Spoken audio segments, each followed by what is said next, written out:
Welcome to podcast number 3 at Indie Pub News with Michael Gallagher. Today, we are very happy to welcome author and marketing specialist J.D. Lasica for his version of a book launch blueprint. Based on his recent experience, J.D. jumped into the indie pub fray by successfully launching his first novel, Biohack, a gender wars thriller. His intriguing near-future science fiction story touches the crime, medical, and legal thriller genre. Biohack, a character-driven adventure, features a strong female lead bolstered by in-depth research. Just to get us into the right mood here, JD, could you give us a sneak peek into the story in your Biohack Book 1, a gender wars thriller, that made the coveted hot new releases on Amazon after its release?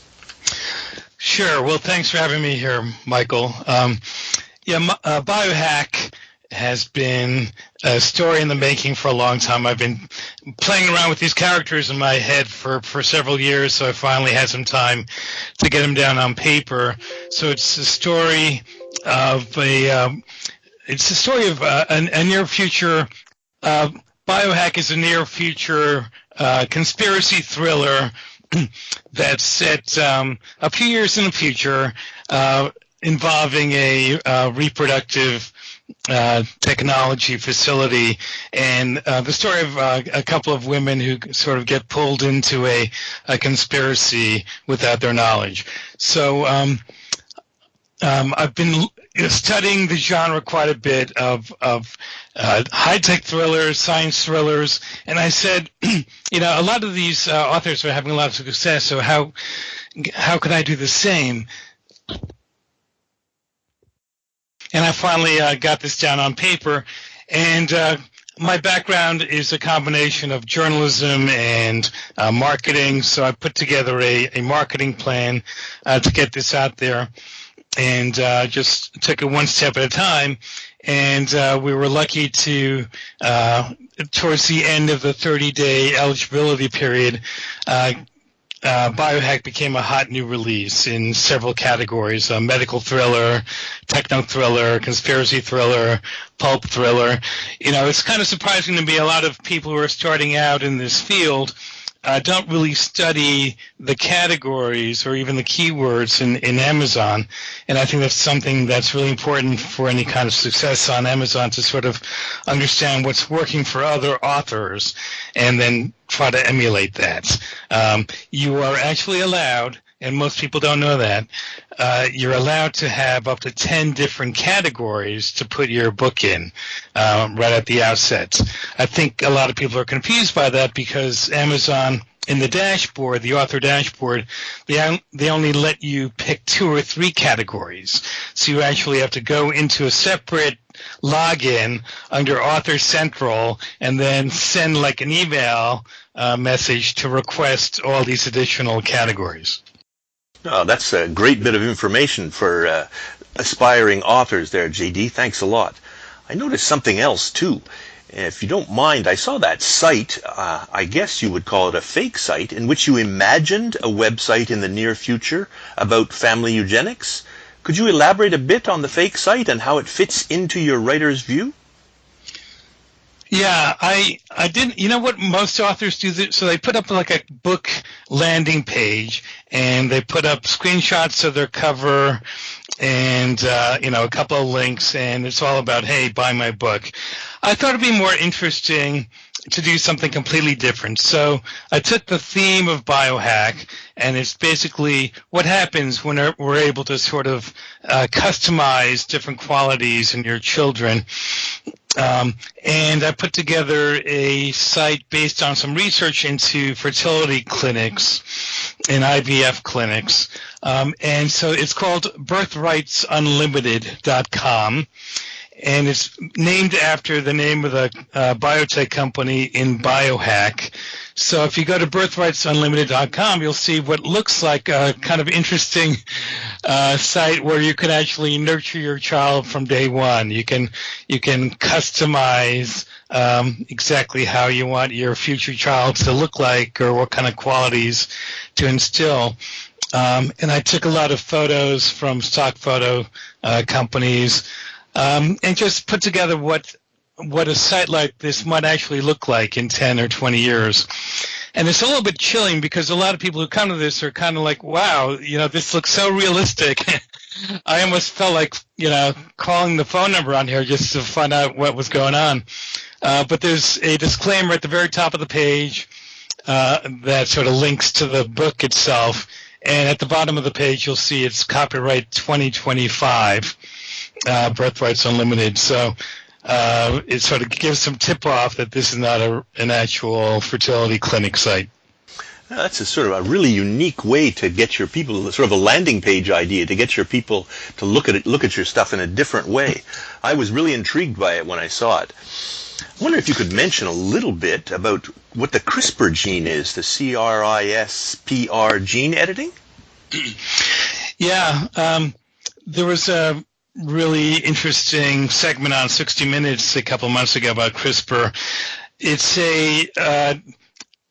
actually an enormous advance in genetic engineering that came about just a few years ago, where scientists can now genetically modify a one-cell embryo to introduce particular kinds of changes to that fertilized egg, so that you can identify what kind of color that you want to have for your kid's eyes or things like that. So nobody's using it for those kinds of purposes for enhancement right now. They're basically using it to screen out genetic defects, that sort of thing.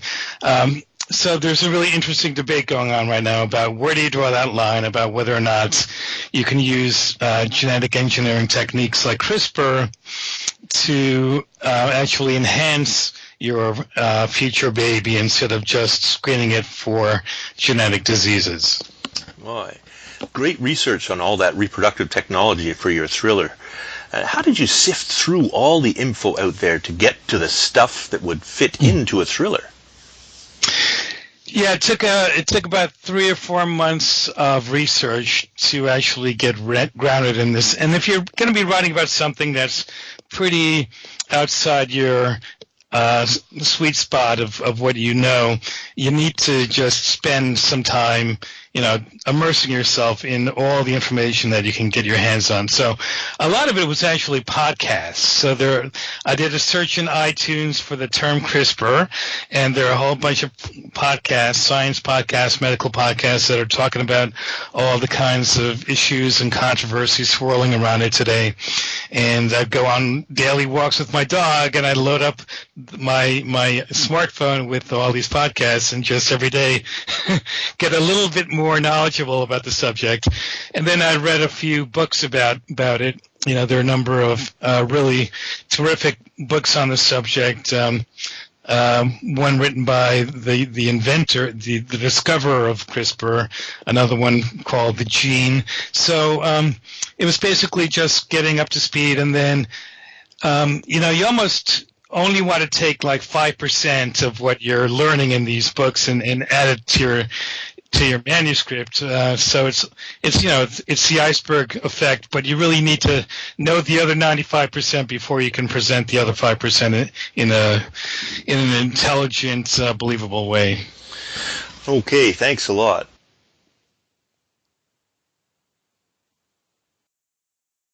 Group of people supporting your launch, JD. Could you give us some details about how you formed your street team? Yeah, and it's interesting. Some people call it a street team, others a launch team. I went to a couple of different sources. One is there's a local group of writers here called the Tri-Valley Writers, and I joined them. And I wasn't sure whether or not this was going to work out or not, but there are a lot of talented people here in the San Francisco Bay Area with their own writing careers. And about 8 or 9 of them actually joined my street team. And those are the kind of best people to get on your team, because They're not, like close friends, because Amazon doesn't want your friends to be reviewing your book, right? It's a little bit unethical to have it slanted in that way. And so they agreed to, read advanced copies, and they agreed to leave reviews. They were giving me some feedback right towards the end of the manuscript, and that was helpful too. So it's not all just a marketing ploy. It's also how to improve the actual final version of your book. So the Tri-Valley Writers group was a big part of this. I reached out on Facebook to different kinds of writer groups. There are a whole bunch, there are dozens and dozens of different kinds of groups on Facebook. And I would encourage people to sort of get out of your comfort zone a little and sort of invite people who you don't even know to take a look at your book. I sent out some invitations on LinkedIn to people who express interest in similar kind of titles. Would you be interested in looking at my book for free, reading it, and then leaving a review? So, I cast a wide net. I got ultimately about 150 people to join the team, which is a lot more than most people, I suppose. And as a rule of thumb, you can expect about a third of them to leave a review when the book goes live, and that's exactly what happened in this case. So I was pretty happy with that. And you just the one thing to keep in mind is there are different ways of doing this. I did it very hands-on. Instead of sending out like a MailChimp email blast to your entire team, I would contact them one at a time, generally through email, to ask whether, where they are in the process, whether they've read the book, whether, do they know that I've got this going live in a couple of weeks, can you get a review ready, that sort of thing. And even though it took a lot more work that way, I think the results were pretty good by using that kind of personal element. Yeah, personalizing always helps. So your book sold very well at the outset. Did you add as well paid strategies to your process? It was a combination. What I didn't know at the beginning, and I wish I knew, is that a lot of these book promo sites, there are like dozens and dozens of them out there. Some of them work, some of them don't work. A lot of them won't take your book if your book goes live and you don't have any reviews. So it's a chicken and egg kind of thing. You need some sort of traction with the book initially. You need to have those initial reviews up and live before they're going to consider spotlighting your book on their site for a fee, and their fees are anywhere from like $25 to $100 US. And so I did that. I started doing a few book promo sites. Those sort of paid off after 2 or 3 weeks of the book going live. I did a couple of Amazon ads. I did like one Facebook ad. And I learned later in the game about BookBub, which is like the 800-pound gorilla of the field. So, in fact, yesterday I just put through another BookBub ad. So all of them are different, because there are different ways of reaching different kinds of readers, and you have to have a strategy for each one. I wonder if you could talk a little bit about your mailing list. You had an objective to rise your list from a small number to quite a large number over a period of time. Was that successful? It's a work in progress. I think it's getting to where it needs to be. So I basically started from scratch. And a lot of authors will tell you, don't even bother putting out a book unless you have a big mailing list. But I wanted to sort of get my feet wet, test the waters, see if this is something I want to continue doing, and it is. So I started, with a handful of people that I knew that joined the mailing list. And then from there, you sort of use marketing strategies, giveaways, putting out like 2 or 3 or 4 chapters of your book on your website, your author site, to sort of entice people to see if this is the kind of thing that they might like. And so by the time the book came out, I had about 1,200 people on my mailing list. So ideally, I'd like to have that 2 or 3 times that for the next book when the next book comes out. So that's going to take a lot of work to, organically. It's not like people come to your site and they see a list and they say, take my email address. You sort of really have to entice them and go out of your way and proactively find ways to get them to do that. So one way I'm doing that right now is through a site that I created called Best of Indie, bestofindie.com. And if you go there, you'll see I'm doing, again, something different from what most authors do. Most authors, they will give you updates about their own book and their own plans and when their next book is coming out. Sometimes they'll have a special, but really it's like once every 2 or 3 or 4 months you'll hear from the author. I send out a weekly email to everybody on my list about the best bargains in independent fiction or nonfiction on Amazon. So, here are a bunch of free, really well done thrillers or fantasy titles or mysteries or sci-fi novels or 99 cents or $1.99. So they're all bargains. So there are a lot of people who probably wouldn't be all that interested in what I'm putting out every week if I'm just writing about myself, but they're interested in what's happening in the field, and everybody loves, a free ebook if it's of high quality. Okay, that sounds pretty interesting. It moves us on well to the next question.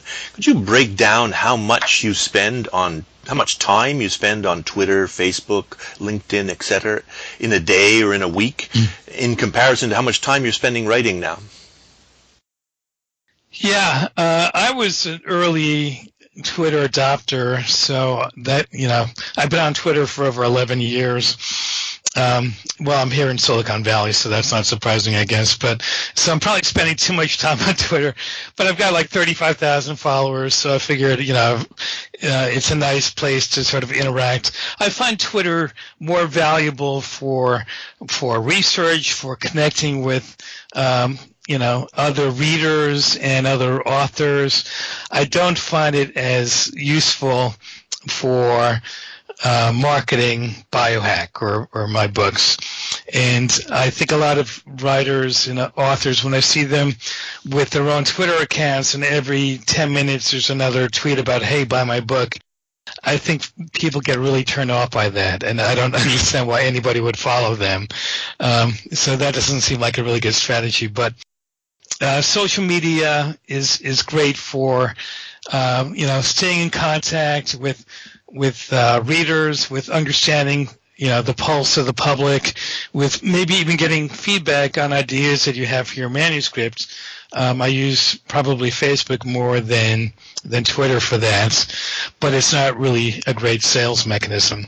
So, I see a lot of people spending a lot of time on social media and thinking that's going to be the key to unlocking tons of sales for the books. It's one tool, but I don't think it's going to be the key strategy that makes it happen. This has been really interesting. I wonder if you could talk about your next book a little bit. Yeah. In the Biohack manuscript, towards the end, I have people signing up for my list and mentioning that my next book is going to be the second book in the Gender Wars thriller series, and I had a working title of Mixed Reality. I've now got a different kind of name for it, but I'm not going to announce it quite yet because I'm afraid somebody's going to snap it up. But basically, it's also in the same high-tech thriller genre, but it's more about virtual reality and augmented reality especially. And the kinds of things that I'm seeing here in Silicon Valley of where these new technologies are going to take us and how that's going to be impacting society as well. So, even though I'm using the same characters, a lot of the same characters except for the villain, and there's a new villain in here, they're coming over through the entire series, the protagonist, Caden, and her sidekick, Nico. Even though, you're focusing on all of those different characters. You want to keep it fresh. So about 20,000 words in. I want to try to keep it to about 80,000 words this time. And, I'm shooting to have it out in the spring. Okay, well, it's been a real pleasure talking to you, and I can't wait to pick up your next book. Thanks, Michael. I'll let you know when it's coming out, and, good luck with this podcast. It sounds really interesting. Okay, thanks a lot for talking to me. Sure thing. This has been podcast number 3 at Indie Pub News with Michael Gallagher, featuring J.D. Lasica, an indie author that had great success launching his first book, Biohack, a gender wars thriller. Don't forget to check J.D. out on Facebook and Twitter, and sign up for his innovative mailing list by Googling J.D. Lasica, Best of Indie, INDIE. See you soon, and thanks for listening.